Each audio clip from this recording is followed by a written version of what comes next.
What is going on, guys? It's Turin here, and today, guys, I have another Total War Warhammer online commentary for y'all. So this game actually took place in my stream, so some of you may have already seen it, but I think it was a really good game and definitely wanted to bring it to your attention. So as far as my army composition goes, I do have a front line of Savage Orcs. Now, I really like Savage Orcs against the Wood Elves. Granted, they do have physical resistance, which is now 30% from 20, which is excellent. But also, guys, magic damage is going to do full damage against them. So against like Starfire Shafts and Treekin, these guys are going to take an absolute beating. So it's just something to know and kind of think about, but still, I think they're very worth it. Because again, in a competitive sense, a lot of Wood Elf players are just going to spam Eternal Guards because they're such an incredibly cost-effective unit.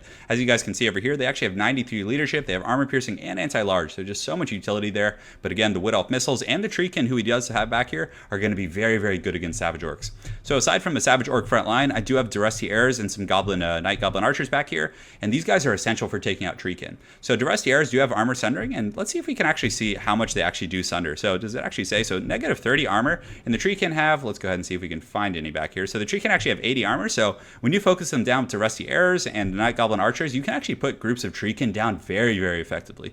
So I really like this firing squad back here against the Wood Elves. Granted, they will get pretty heavily outclassed by any Wood Elf missiles. In the back here, I do have some Nasty Skulkers, and what I usually do is just park the Nasty Skulkers right on top of my missiles. So if my opponent does land a Flying Legendary Lord, you can send in Nasty Skulkers in, and you can use the Smoke Bomb ability. So it gives negative 76% speed, which is massive. And then at that point, you can follow with your Goblin Big Bosses or any other mobile units you want to use to kind of catch out the enemy lord. So very good stuff there. And then, of course, I do have a group of Orc Boy Biggins to protect my missiles and kind of just to play that cav game. And, of course, I do have Wurzog. So Wurzog is probably my favorite Greenskin Lord. He's just so powerful. The FG of to get is really good in a competitive sense because you can, catch out enemy lords. And it's one of the few answers that, the Greenskins have against that really heavy flying harass.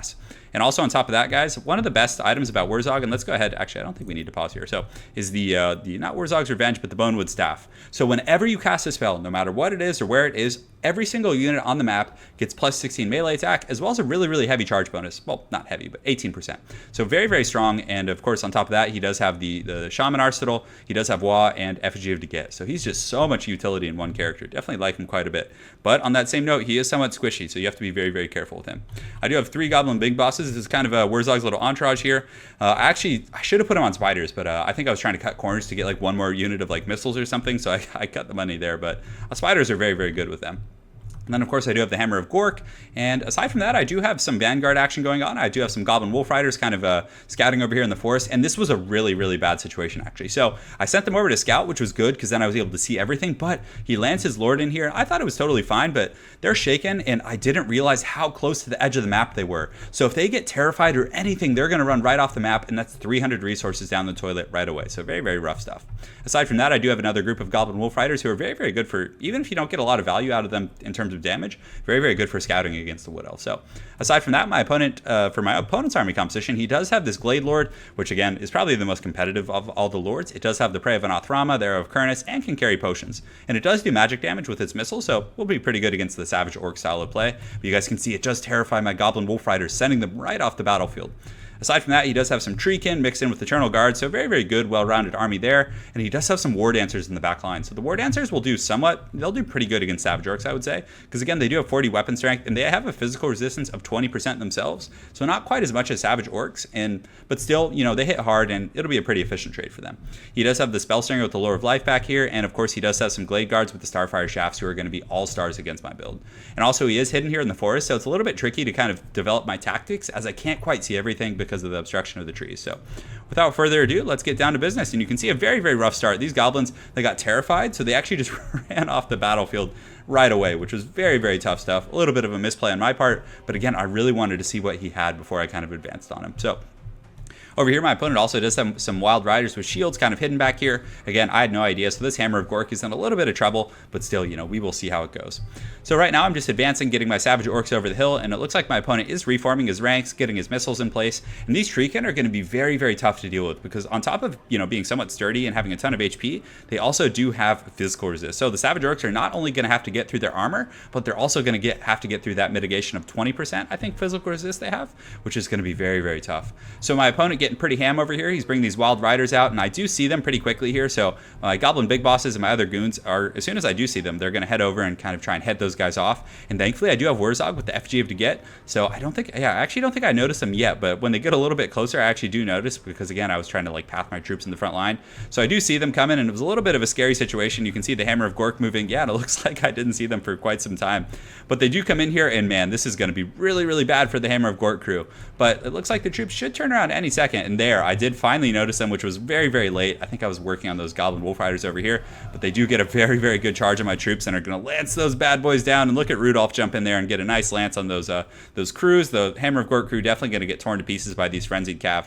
But guys, on that same coin, the Wild Riders are about 1,100 resources. And I do use Effigy of to get and snare them. And then the boys are here for some vengeance. So they're going to get in there and just get an amazing charge on these guys. Just absolutely skewer a bunch of these Wild Riders here. And also I do have the Goblin Big Bosses and WARZOG, and I do use the WA to really make sure I just can punish them. And you can see they're taking massive damage. They're tanking below 50% HP. They're steady, and they are absolutely going to shatter off the battlefield here. So the Hammer of Gork crew did get devastated pretty horribly, but on that same note, he did lose 1,100 resources here, so I would say it was a slight advantage for me.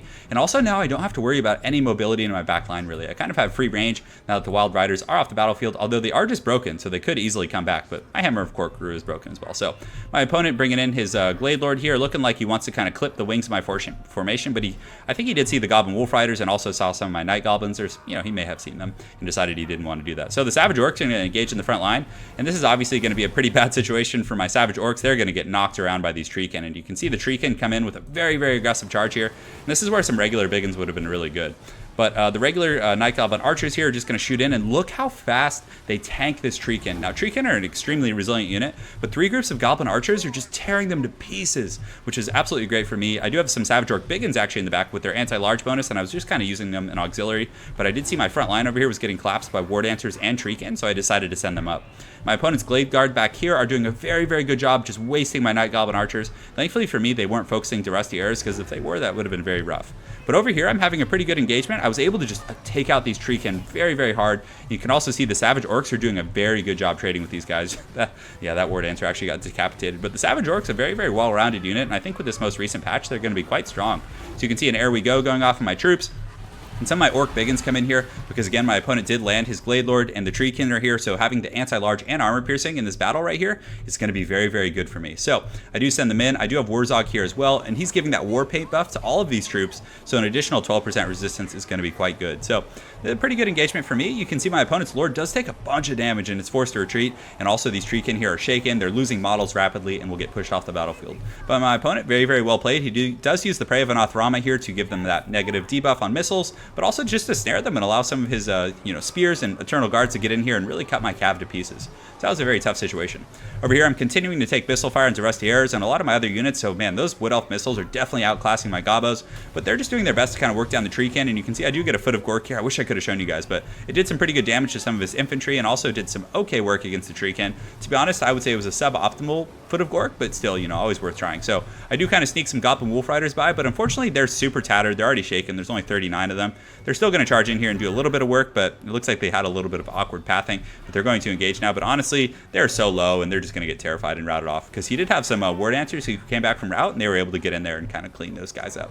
So his missiles continue to do a good job. I do have a ton of Savage Orcs that are just coming back from route now, so I'll definitely be sending those in. But you can see these Savage Orc Biggins here doing a very, very good job with their anti-large bonus, even though they're fighting against Treekin, of cutting these guys up. So great work by the Savage Orc Biggins here. You can see there's actually only one, and these guys are just going down incredibly hard right here. So very, very good performance from the Savage Orc Biggins. And yeah, just a cool unit all around. But here in the center line, I did send my Nasty Skulkers up, but my opponent did use this Glade Lord and was doing some great charging. And just look at those guys get bullied around here. So I do use the Smoke Bomb to kind of snare him and keep him in place. And then I tried to send in my Savage Orcs who had routed, bringing them back in, and also get my Rusty Arrows shooting at his Lord as well. So in the back line, I do have a pretty scary little goon squad. They do get trapped up by some spears in the back line, but I was really, really trying to snipe out this Spellslinger with the Lure of Life. So I do have WARZOG as well as his Goblin Big Bosses over here, just kind kind of focusing it. But, you know, again, those Eternal Guards doing a very, very good job of mitigating my Orc Boy Biggins and kind of keeping them in check. But you can see, I love Warzog riding around on that pig is hilarious. But they're doing a very good job. They use Ere We Go, and the opponent's Spellsinger with the Lure of Life is getting chunked out incredibly hard. She's down to about 1,000 HP, and will probably honestly shatter off here in a moment. You can see my opponent still a little bit hesitant to land his Glade Lord, but it looks like he does use the Scroll of Shielding. I don't know if he used that on himself or on his caster, but it looks like he is going after Warzog a little bit, and that Glade Dragon is a monster. So he does use the Prey of Anoth Rama, which traps Warzog. I use the Effigy of Deget on his Lord to trap him, but it's such a buggy mechanic. I use the Effigy when he's on the ground, and he's able to still fly up in the air, and, you know, man, just a tough situation. I really hope they fix that. But Warzog is trapped here, and thankfully his Lord is trapped in the air as well, so he's not able to jump on Warzog, but unfortunately, you know, he is going to get in with these Eternal Guards, and then also his Dragon does land, and he's going to hit Warzog extremely hard. So my Goblin Big Bosses are able to finish off his caster, and then they do come in to protect Warzog and get a decent little charge here on the Glade Lord, and are able to poke him a little bit, but he does have the support of Spears and a bunch of other units, so very, very tough stuff there. Over in the front line, it's going pretty well. My Savage Orcs and the other guys are able to push off the Treekin. They only have 3 models here, and they're pretty much, you know, out of commission. And I do have some regular Savage Orcs coming up. I believe I do have some big ones that are in the back, but his Wild Riders actually did come back, and they get a very, very good charge on my Goblin Missiles. And as far as like going against light units, Wild Riders are incredibly strong. They hit very, very hard, so they're able to just slay these Night Goblin Archers and also push back some of my Savage Orc big ones over there. So very, very good stuff. But Warzog's able to escape. He's very, very low, but also the Glade Lord is shaken. It's going to get up in the air though, which is a problem because then it can just start shooting at Warzog. It still has a ton of ammunition, and it most likely still has 1 or 2 arrows of Kurnus. And Warzog is so low, and you can see that goes off there, makes direct contact. It takes about, you know, maybe, you know, 7 to 15% of his HP, and it's going to be a very dicey situation. So as far as the main infantry battle goes, my Savage Orcs were able to win. Like, my opponent doesn't have much left. I have a bunch of Savage Orcs. I have Warzog, and I think I still have some Goblin Big Bosses somewhere. Yeah, it looks like I have like actually all 3 of them, but they're pretty tattered. And again, their leadership is somewhat low with 50 at the moment, so it's going to be tough. So the Glade Lord is just continuing to poke at Warzog. It's a very, very tough situation. In the back line, the Wild Riders are able to do pretty well, pushing off the Night Goblin Archers, but you can see Rusty Arrows getting a little bit of crossfire. Hopefully they can finish those guys off. And you can see they're taking a little bit of missile damage here. They may rout, but it looks like they're going to get in there and should be able to slay the Rusty Arrows. So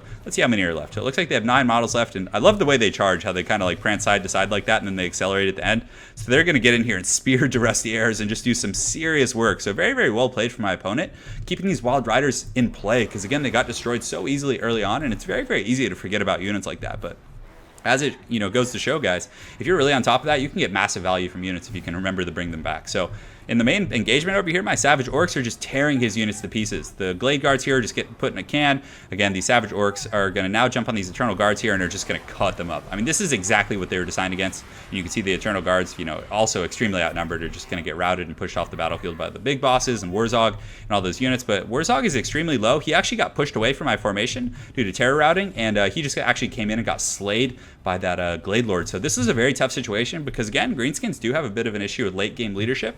You know, and the Savage Orcs are a frenzy unit, so they're pretty resilient when their leadership's high. But when their leadership starts to tank, you can see all of my units are pretty much wavering, and a lot of terror issues going on. Because when this Glade Lord comes in, even by itself, it could probably do a mass terror route. If it comes in and, like, you know, does one of those really aggressive dives through my formation, I could just lose everything like instantly due to chain routing. So very, very tough stuff. Over here, I do have some Savage Orcs big in, so this was definitely really nice because these units do have that kind of small anti-large bonus and are going to be very, very strong. But still, this Glade Lord does have some troops, so he's not getting that penalty for sitting in the area because he does have some troops back here, some Glade Guards with Starfire Shafts, who do have a little bit of ammunition left, so they're going to be able to shoot. But I was really hoping that my 3 Goblin Big Bosses here would do pretty well for me. But you can see one of them just terror routes without even being attacked, and then the Glade Dragon is going to jump in here and do some serious work. So it immediately terror routes those Nazi Skulkers, and all of my other troops are out at the same time. So the Goblin Big Bosses engage, and if they had stayed and fought, and some of these units had fought, I think I could have won that. But the terror route just sent all my troops running to the hills. I pretty much had nothing left at this point. I do have some Savage Orc Biggins, but again, all their buddies are routing. And let's go ahead and see like what the kind of metrics are and all that. So if you look at a breakdown, so damage sustained, obviously, friends routing, Lord dead. So that's very, very tough stuff. So losing my Lord was big, but also having your friends routing is a pretty substantial, you know, bump to your leadership, or hit, I should say. So the Glade Dragon just continuing to pimp it up, just riding around, chasing off what I do have left. And these guys are just going to rout immediately. You can see they just break as soon as they take a charge, and that is pretty much it. So very well played to my opponent. That was a super close game. Very, very close game. Very well played. I had a ton of fun. And this game was actually on my stream, so for those of you that saw it on stream, my apologies for posting it again, but I thought it was a great game. Very well played to King Jubilee. So as far as my army goes, I would say my army performed pretty well. The Savage Orcs did good in the front line. They definitely won against the Eternal Guards, getting good kills across the board. And I think, honestly, they outclassed the War Dancers for their cost, like, hands down. The Goblin Archers did pretty well, focusing down the Treecan, and they weren't really that big of a threat. You guys saw they were getting cut up, and then, of course, the Savage Orc Biggins did great at cutting down those Treecan on the flanks. I would say my opponent's use of his Lord, as well as those Wild Riders, even though I like dumpstered them in the beginning, they came back and just wreaked havoc on me. 127 kills, so very, very well played by King Jubilee using those, because if I had been able to keep my Goblin Missiles with my army at the end, I might have been able to just shoot his Lord out of the sky. So very, very well played by King Jubilee there. Yeah, and also good play from his Glade Guards here. They did a great job kind of finishing off my Goblin Missiles. And, he was just very tenacious and very, very, good micro from him. So, again, I hope you guys enjoyed that game. It was a lot of fun. And, again, guys, I will be streaming every Sunday at 11 a.m. Pacific Standard Time. So this is actually Saturday night, but this game won't go up until like Tuesday or Wednesday. So, again, guys, make sure to tune in on the stream. And thank you all for watching. And hope you all have an excellent night. Take care.